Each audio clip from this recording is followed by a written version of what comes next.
संग सचिव सोचे भूरि भट, भूसर बर गुर ज्ञाते।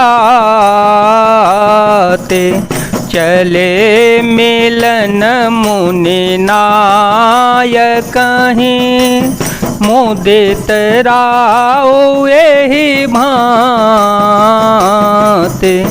मंगल भवनय मंगल हारी, द्रव हो सो दशरथ अजर विहारी।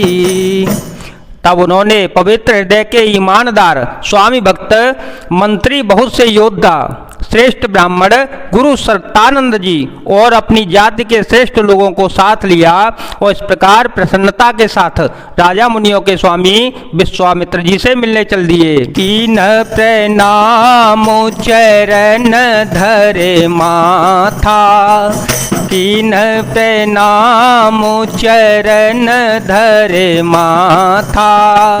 दीने आशीष मुदित मुनि नाथा, विप्र वृंद सब सादर वंदे। विप्र वृंद सब सादर वंदे, जाने भाग्य बड़ राव आनंदे। कुशल प्रश्न कहे बारहे बारा, कुशल प्रश्न कहे बारहे बारा। विश्वामित्र नृपहि बैठारा, तेह अवसर आए दो भाई। गए रहे देखन फुलवाई, गए रहे देखन फुलवाई। मंगल भवनय मंगल हारे, द्रव हो सो दशरथ अजिर विहारे। राजा ने मुनि के चरणों में मस्तक रखकर प्रणाम किया। मुनियों के स्वामी विश्वामित्र जी ने प्रसन्न होकर आशीर्वाद दिया। फिर सारी ब्राह्मण मंडली को आदर सहित प्रणाम किया और अपना बड़ा भाग्य जानकर राजा आनंदित हो गए। बार बार कुशल प्रश्न करके विश्वामित्र जी ने राजा को बैठाया। उसी समय दोनों भाई आ पहुंचे जो फुलवाड़ी देखने गए थे। श्याम गौर मृदु बयस किशोरा, लोचन सुखद बेस्वचित चोरा। उठे सकल जब रघुपति आए, विश्वामित्र निकट बैठाए। भय सब सुखी देखी दो भ्राता, बारे बेलोचन पुल के तगाता। मूरते मधुर मनोहर देखी, भयो बेदेहो बेदेहो बेशेषी। सुकुमार किशोर अवस्था वाले श्याम और गौर वर्ण के दोनों कुमार नेत्रों को सुख देने वाले और सारे विश्व के चित्त को चुराने वाले हैं। जब श्री रघुनाथ जी आए तब सभी उनके रूप एवं तेज से प्रभावित होकर उठकर खड़े हो गए। विश्वामित्र जी ने उनको अपने पास बैठा लिया। दोनों भाइयों को देखकर सभी सुखी हुए, सबके नेत्रों में जल भर आया। आनंद और प्रेम के आंसू उमड़ पड़े और शरीर रोमांचित हो उठे। राम जी की मधुर मनोहर मूर्ति को देखकर विदेह जनक जी विशेष रूप से विदेह देह की सुध बुध रहित हो गए। प्रेम मगन मनो जाने नृप, करे विवेक को धरे धीर। बोले ओ मुनि पद नाय सेरो, गद गद गिरा गंभीर। मन को प्रेम में मग्न जानकर राजा जनक ने विवेक का आश्रय लेकर धीरज धारण कर लिया और मुनि के चरणों में सिर नवाकर गदगद प्रेम भरी गंभीर वाणी से कहा, कहूँ नाथ सुंदर दो बालक, मुनि कुल तिलक के नृप कुल पालक, ब्रह्म जो निगम नीति कही गावा, उपय बेस धरे की सोए आवा, सहज विराग रूप मनो मोरा, सहज विराग रूप मनो मोरा, थकित हो तजिमि चंद चकोरा, ताते प्रभु पूछो सते भाओ, कहूँ नाथ जन करऊँ दोराओ, मंगल भवन मंगल हारी, द्रवहो सो दशरथ अजर बिहारी, राम सिया राम सिया राम सिया राम, सिया राम जय जय राम। हे नाथ, कहिए ये दोनों सुंदर बालक मुनिकुल के आभूषण हैं या किसी राजवंश के पालक, अथवा जिसका वेदों ने नेति नेति कहकर गान किया है, कहीं वह ब्रह्म तो युगल रूप धारण करके नहीं आया है। मेरा मन स्वभाव से ही वैराग्य बना हुआ है, इन्हें देखकर इस तरह मुग्ध हो रहा हूँ जैसे चंद्रमा को देखकर चकोर होता है।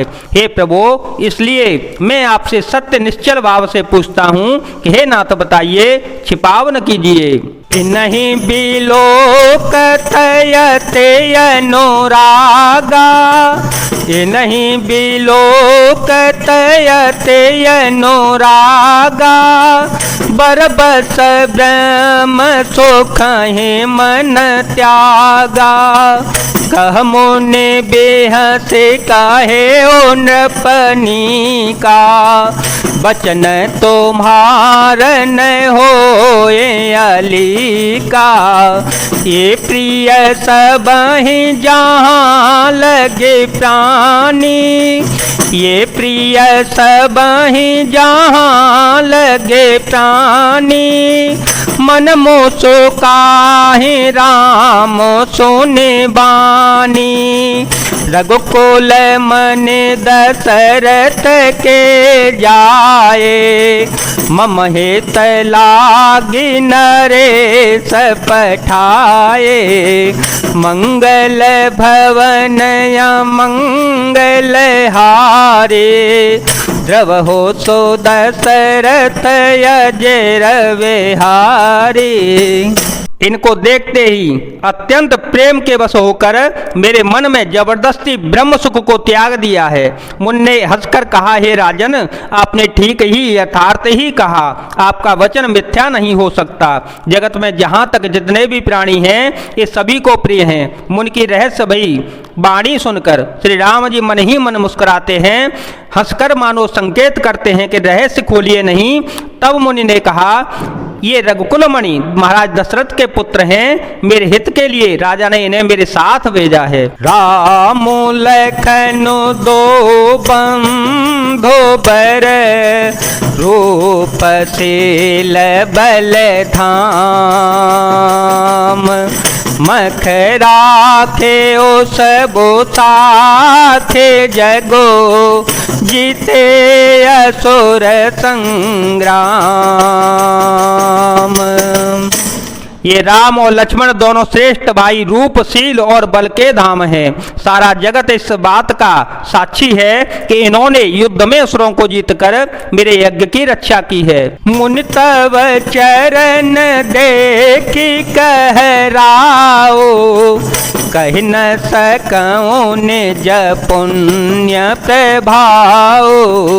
सुंदर श्याम गौर दो भ्राता, आनंद हूँ के आनंद दाता। इनके पीत परस पर पावन, इनके पीत परस पर पावन। कहीं न जाए मन भाव सुहावन। सुनहु नाथ कह मुदित बेदे हो, ब्रह्म जीव एव सहज सने हो। राम सिया राम सिया राम सिया राम, सिया राम जय जय राम। राजा ने कहा, हे मुनि, आपके चरणों के दर्शन कर मैं अपना पुण्य प्रभाव कह नहीं सकता हूँ। ये सुंदर श्याम और गौण वर्ण के दोनों भाई आनंद को भी आनंद देने वाले हैं। इनकी आपकी सहमति प्रीति बड़ी पवित्र और सुहावनी है, वह मन को बहुत भाती है, पर वाणी से कही नहीं जा सकती। विदेह जनक जी आनंदित होकर कहते हैं कि हे नाथ सुनिए, ब्रह्म और जीव की तरह इनमें स्वाभाविक ही प्रेम है। पुण्य पुण्य प्रभु ही चितव नर नाहो, फुल के गात और अधिक छाहो। मुनि प्रशंसनाए पद शीसो, चले ओलवाए नगर अवनीसो। सुंदर सदनो सुखद सब काला, सुंदर सदनो सुखद सब काला। तहाँ बासुल देन भोवाला, कर पूजा सब विधि सेवकाए।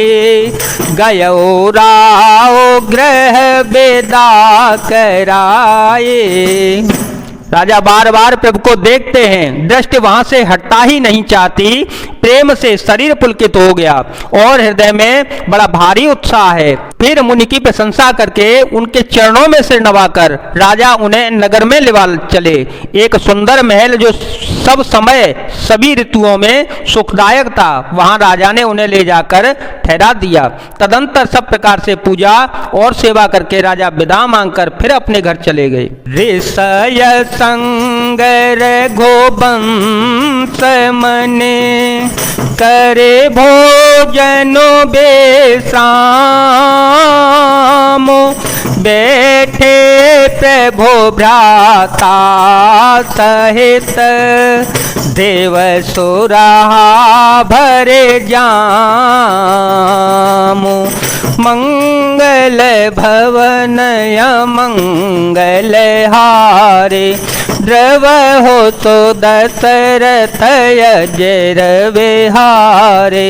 राम सिया राम सिया राम सिया राम, सिया राम जय जय राम। रघुकुल के शिरोमणि प्रभु श्री रामचंद्र जी ऋषियों के साथ भोजन और विश्राम करके भाई लक्ष्मण समेत बैठे। उस समय पहर भर दिन रह गया था। जय जय सिया राम, जय वीर हनुमान जी महाराज, जय भोलेनाथ, जय दीननाथ।